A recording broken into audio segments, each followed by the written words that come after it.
Bona nit. Ara sí. Bé, quan vam preparar aquest acte, em va tocar la feina de parlar del passat. De manera que al venir em vaig posar la disfressa del fantasma del passat que cada Nadal visita a Mr. Scrooge per explicar-vos el conte de la documenta. Fa molts anys, una mica més de 50, quan el temps encara no era temps, en Ramon Plans em va proposar muntar una llibreria a principis d'abril de 1974. En aquella època jo vivia a França i m'ho vaig pensar una mica. I un mes després li vaig enviar una carta d'aquelles amb sobre i segell, sabeu allò? Acceptant la seva proposta. El 18 de juny ens han posat a treballar de debò. I 2 dies després feia 25 anys.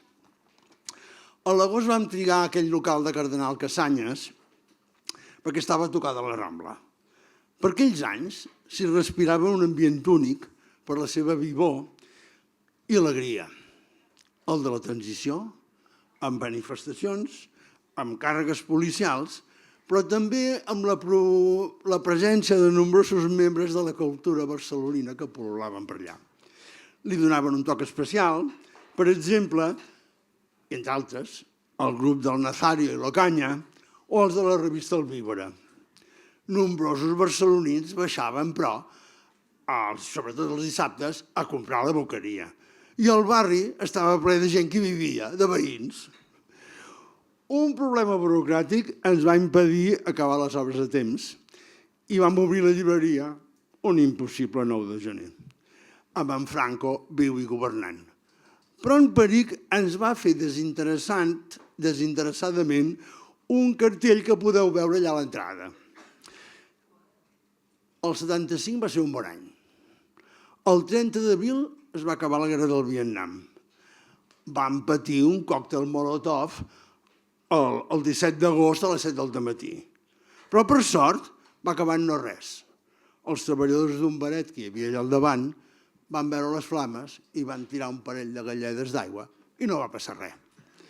I, al final, el 20 de novembre, es va morir Franco i molta gent, i nosaltres també, aquell mateix vespre ho vam celebrar amb cava. Privadament, esclar.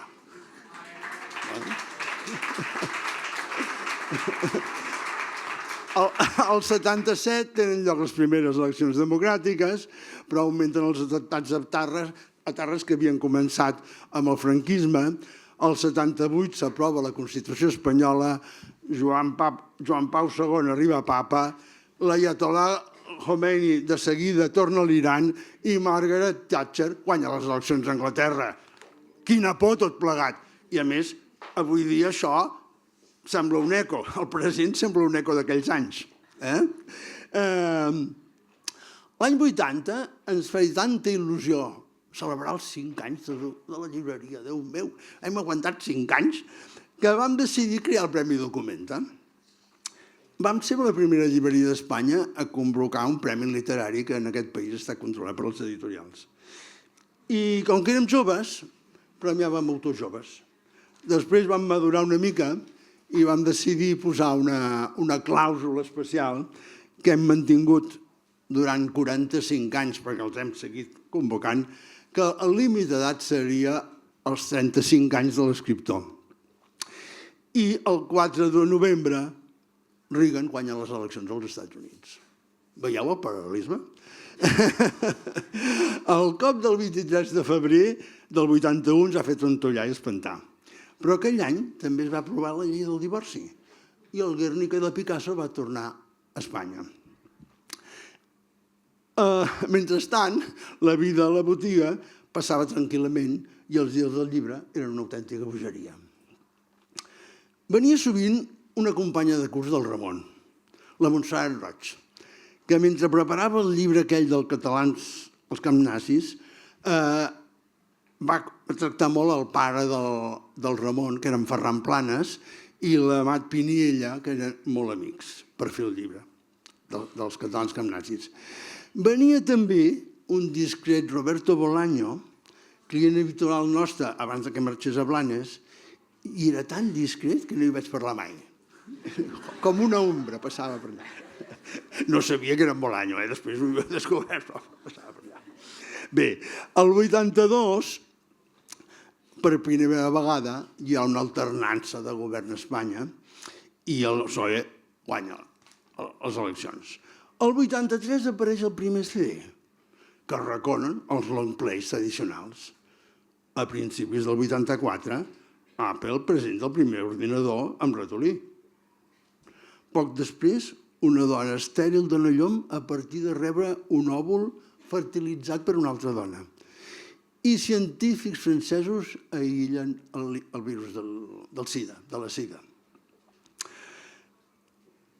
El 95, Gorbachev és nomenat secretari del Partit Comunista a Rússia, a la URSS, i al setembre Reagan reconeix públicament que hi ha un problema amb la SIDA i que s'està convertint en una pandèmia, per dir d'alguna manera, la seva perillositat. Al mateix temps apareix el Windows i aquell any es comença a veure el planeta Halley, que en la seva òrbita del Sol, i va ser l'última vegada que es va veure i no es tornarà a veure fins al 2061. Va néixer el meu fill i per això em va fer molta gràcia. Perquè si tenim sort i dura 60 no sé quants anys, veurà 2 vegades el planeta Halley. Bé, Espanya entra el 86 a la Unió Europea, continuen els atemptats d'ETA, Espanya entra a l'OTAN i Barcelona és escollida seu dels Jocs Olímpics del 92. Després de veure'ls entrar a vegades a la llibreria en un estat de decadència física que feia estremir, se'ns van morir uns quants clients de la SIDA. L'ETA fa l'atemptat d'Hipercor de la Meridiana i a Documenta comprem el primer ordinador. Un Amstrad amb una pantalla d'aquelles negres amb unes lletres verdes que feien així, i uns disquets petits així de 3 polzades. Així disposàvem d'un primer client, d'un primer fitxer de clients digital per imprimir els rebuts que presentàvem en paper al banc per cobrar. Fins ara els escrivíem a mà, fins al 87. Imagineu. Bé, la llei Boyer de lloguers m'obliga a anul·lar els contractes indefinits i m'obliga a firmar un contracte de lloguer per 25 anys. Com que s'acaba l'any 14, que jo faré 65 anys, el firmo. Cap problema. Bé, als anys 80 i 90, un seguit d'escriptors importants nascuts a final del segle XIX, principis del XX, desapareix. Fent una repassada ràpida. En Pla, el 81. L'Agustí Pardra, el 82. El 83, en Joan Sales, el Mercè Rodoreda i el Vicent Estellers. L'any següent, l'en Vinyoli. El 85, ens deixen el Salvador Espriu i la Rosa Leveroni. El 87 en Foix i en Marià Manent. Veieu quina... Moren totes les estrelles amb 10 o 15 anys. I la malaguanyada de Montserrat Roig se'n va al 91 per... Bé, això, la malaguanyada de Montserrat Roig. I el Fuster se'n va al 92 i el Pere Caldés al 94. És clarament una generació concreta que s'esvaneix i paro perquè estem de celebració. Bé, la febre olímpica culmina el 92 i ja gestiona amb ordinadors els Jocs Olímpics. A la llibreria en tenim un de millor i a vegades hi baixava per tafaneria alguna pàgina, encara no hi havia mòdems, que podia tardar uns 10 minuts de fer-ho. I com que teníem la pantalla posada com la tenim aquí, que el públic la podia veure, molts clients s'aturaven encuriosits a mirar què fèiem en aquella pantalla. La vida a la llibreria continuava passant tranquil·lament i els dies del llibre eren una autèntica bogeria. El 31 de gener del 94 veiem en primera línia l'incendi del Liceu. Va ser una cosa extraordinària. Una cosa, no tornaré a veure una cosa així, perquè estàvem allà i vèiem el fum que sortia de dintre d'aquella cassola enorme, fins que en un moment determinat va haver-hi un sotrac, que tots els que estàvem mirant van fer 2 passos enrere i és que em van explicar després que havia caigut finalment al sostre. I allò va ser una cosa... I van sortir les flames allà, la millor pel·lícula que he vist en la vida. El 95 celebrem 20 anys i en Paret ens regala un cartell nou, fantàstic, que podeu veure també a l'entrada i reeditem el del Peric, que no n'havíem guardat cap. La comptabilitat de la llibreria ja és d'un ordinador i es popularitza el telèfon mòbil, que encara no és un smartphone. Recordo el Ramon comentar-me meravellat que pujant al Mulhacén li havia sonat el telèfon allà al mig del no-res i era sa mare que el trucava. I em deia, però com em pot haver pujant per la muntanya i em sona el telèfon? En aquell moment allò era una cosa... Bé, el 31 d'agost del 97 mor la Lady Di i aquell desembre, a més una referència a la mort de la Lady Di,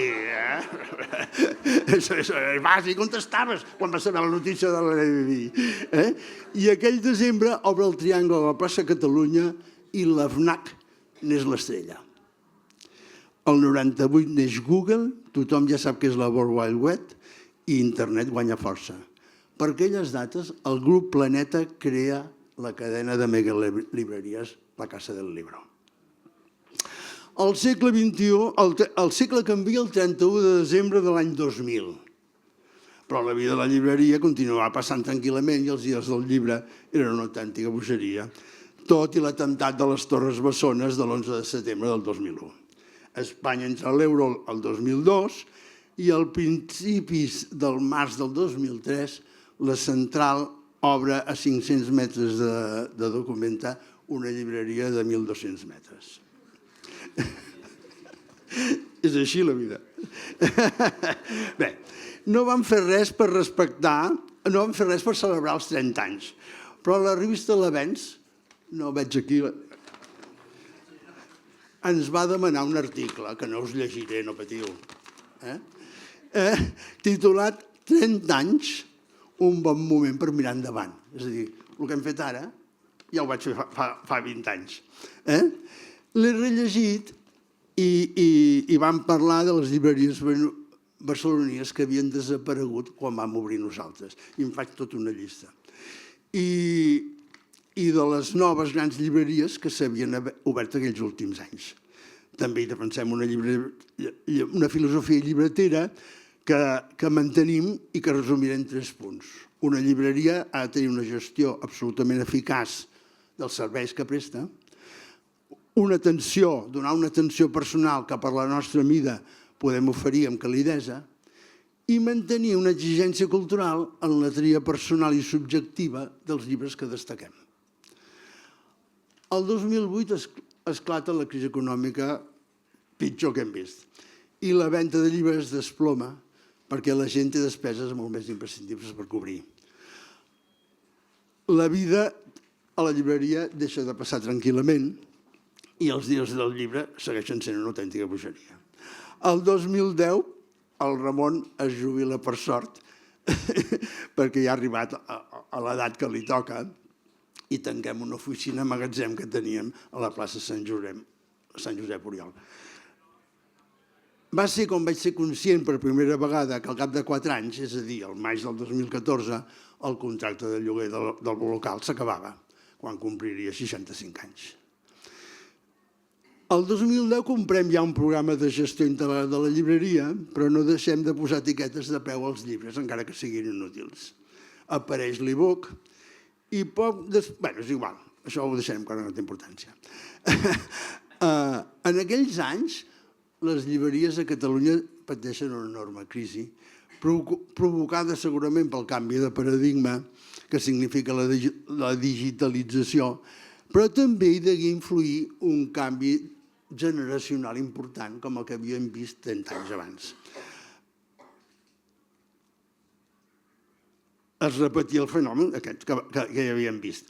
Les nombroses llibreries que més tard s'han obert, s'han anat obrint a Barcelona, demostren que no vaig equivocat. Al principi del 2013 em plantejo si tancar Documenta quan arribi als meus 65 anys i al final del contracte. La llibreria Cardenal Casañas està bastant atotinada.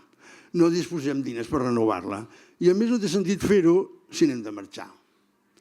O si no seria millor i més satisfactori embarcar-nos en l'aventura de donar nova vida traslladant-la a un altre lloc. La meva dona em diu que estic boig si m'hi embolico, que em jubili. I diverses persones del ram amb qui parlo m'asseguren que traslladar una llibreria generalment és un fracàs. Però tot i adonar-me que obrir-ne una de nova als 65 anys no té sentit, em fa pena llençar per la borda la feina feta durant tants anys i que Documenta desaparegui d'una manera tan tonta. Arribo a la conclusió que necessito un soci jove que m'aporti idees i coneixements nous, que em proporcioni un cert finançament i que tingui prou empenta.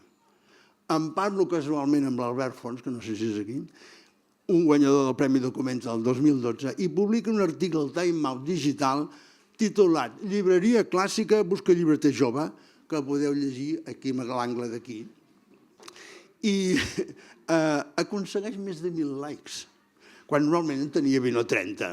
I durant 2 o 3 dies tinc cua a la llibreria de persones que volen ser-ne continuadors. He de triar i finalment em poso d'acord amb l'Eric de l'Arco i tirem el meu projecte que s'ha de sostenir en 3 potes. El que disposa Documenta, els 40.000 euros de l'Eric,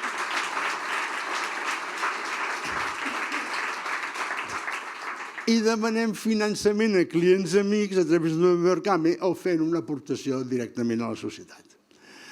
El 27 de desembre del 2013, en Sergi Pàmies, sense conèixer-lo, publica una columna a Vanguardia, que podeu llegir també a la segona columna d'allà baix, i no ho puc demostrar, una columna parlant del projecte de Documenta, i no ho puc demostrar, però que aquell article va ser una empenta inesperada i definitiva.